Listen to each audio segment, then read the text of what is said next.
Halo guys, lanjut lagi. Kali ini kita akan melakukan full review dari ZTE A711. Ya, ini yang kemarin sudah saya quick review. Kemarin memang tidak sempat di review secara terus-menerus. Inilah kardusnya, sangat tipis sekali. Ya, Tomorrow Never Waits, ZTE Corporation. Oke. Dan bisa dilihat agak susah. Jeng, inilah handphonenya, masih dibungkus dengan plastiknya ya. Oke, ini ada buku panduannya, kita dapat buku panduan dan dapat kuncinya juga. Ini di dalam sini ada chargernya tadi sudah dikeluarkan, dan di sini ada apa ya? Oh, kartu garansi.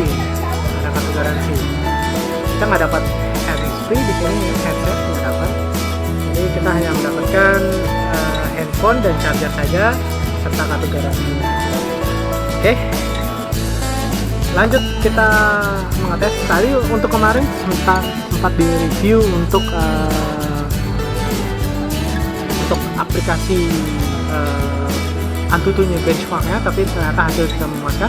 Kali ini kita sudah mengecek kembali dan ternyata hasilnya cukup bagus untuk Antutu benchmarknya. Ini kita sudah bisa membuka kuncinya. Ini adalah untuk touchpad sidik jarinya, sangat sensitif sekali. Jadi kita tidak perlu repot, hanya cukup tekan dan otomatis akan terbuka untuk kuncinya. Dan ini kita masih menggunakan launcher dari Zen UI, jadi launcher dari Zenfone. Kita rubah menjadi lebih terang sedikit layarnya mungkin. Oke, sudah terlihat. Dan ini tampilan layarnya saat ini. Oke, dari hasil pengetesan Antutu yang saya lakukan tes ulang, di sini sudah mendapatkan 30.000.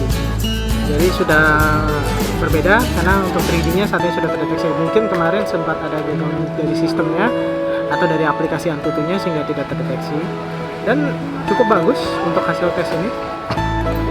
Jadi untuk saat ini handphonenya sudah berjalan sangat lancar sekali.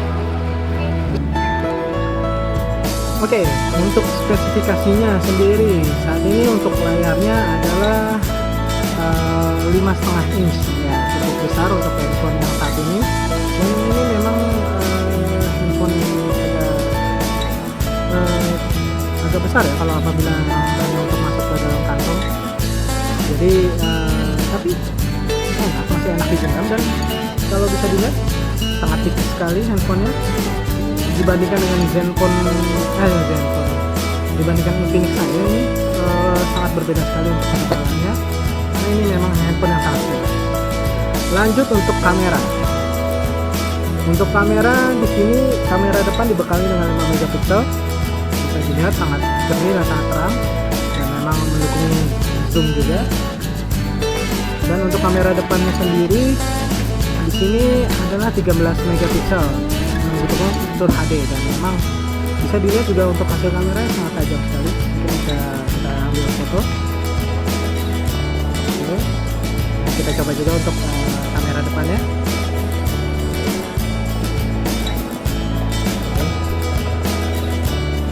Untuk kamera sangat memuaskan untuk dengan handphone dengan budget yang cukup terjangkau, kalau bisa saya bilang. Baru mencapai angka 2 juta untuk flash sale kemarin, dan 2,5 juta apabila sudah kembali ke harga asli.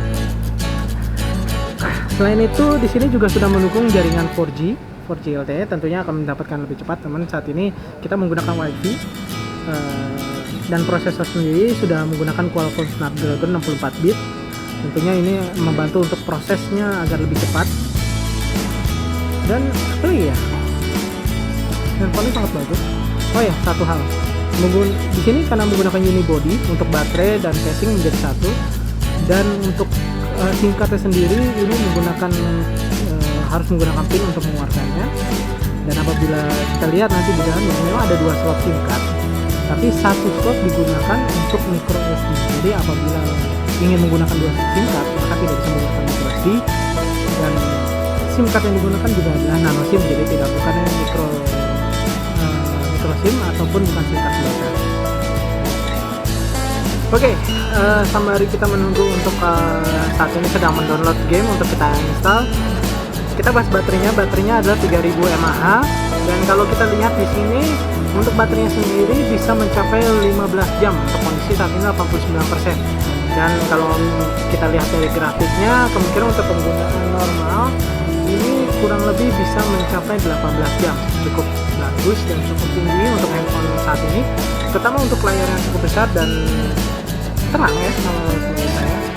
Dan untuk semua fungsinya juga sendiri di sini Android sistemnya memakan 3%, phone-nya 3%, Android OS 2%, screen-nya hanya 1%, dan sistem UI-nya yang sudah saat ini sudah lollipop. Ini bisa lihat ini sudah lollipop. Ini bisa mendapatkan hanya 1% saja. Jadi ini sudah sangat bagus sekali untuk daya handphone kita saat ini. Dan untuk penggunaannya sendiri memang tidak, untuk prosesor ini memang agak cukup panas, tidak baik dari prosesor yang dimiliki handphone lainnya. Tapi mungkin panas dikarenakan memang bodi yang sangat tipis ini serta aluminium case di belakangnya. Oke, mungkin untuk review yang saat ini cukup ini saja, tidak ada lagi. Mungkin kalau untuk tes game kita harus melakukan download dulu, nanti kita akan coba untuk tes. Terima kasih.